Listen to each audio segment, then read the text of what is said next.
التاكس. ممكن قبل ما اقول لك رايحين فين اسالك سؤالين؟ اتفضل. ايه اكتر مكان بتحب تاكل منه؟ عربيه كبده بحبها في ظهر جنينه موت. خلاص سيب العداد شغال ويلا بينا على هناك عشان انت معزوم معانا على الاكل النهارده. الله يبارك لك يا عم. قول لي بقى اسمك ايه؟ اسمي هشام. وانا معاك شوري، وانت النهارده في برنامج انت البلوجر عشان انت اللي هتقول لنا هناكل فين ومنين. اديني قلبك. اديني قلبك خد قلبي، اديني قلبك خد قلبي.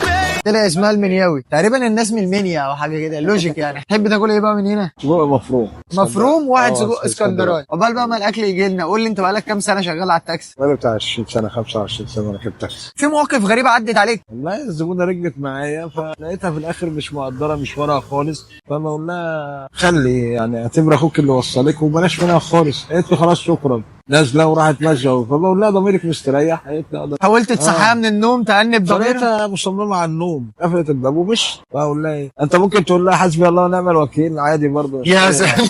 بما انك انت بقى البلوجر النهارده، وصف لنا بقى الاكل اللي قدامك. سجق اسكندراني وسجق بلدي ده صح؟ اه. ثاني انا كمان اجرب معاك الاسكندراني بسم الله. طب بقالك كام سنه بتاكل منين؟ ما انا بقالي كتير انا باكل هنا على طول والله، واكل واشرب شاي عند الست ديت. ده خطير الصراحه، السجق جامد. بمناسبه المواقف الغريبه اللي عدت عليك في التاكس، كنت بتقول لي حد من عيالك اتولد في تاكسي. عندي بنتي اصغر واحده مولوده في العربيه وهي رايحه المستشفى. التاكسي بتاعك ده ولا تاكسي حد لا، تاني؟ عربيه تانية بتاعت واحد صاحبي. هتعرف عم محمد؟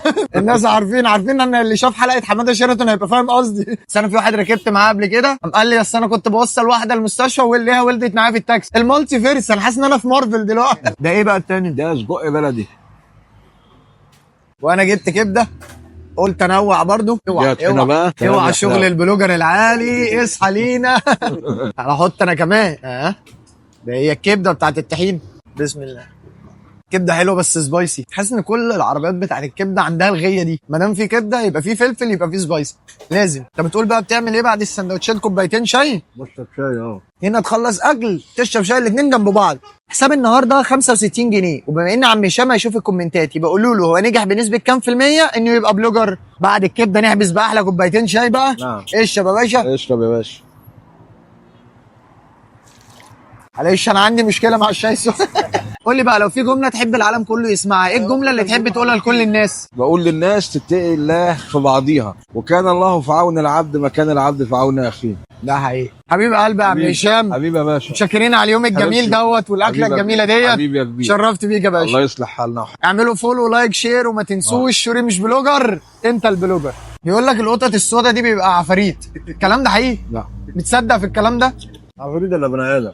مين اللي طلع اشاعه زي كده؟ اصلها قطه يعني ليه هتبقى عفريت؟ ما لو عفريت ما تبقى اسد، ما تبقى ديناصور، ليه هتبقى قطه؟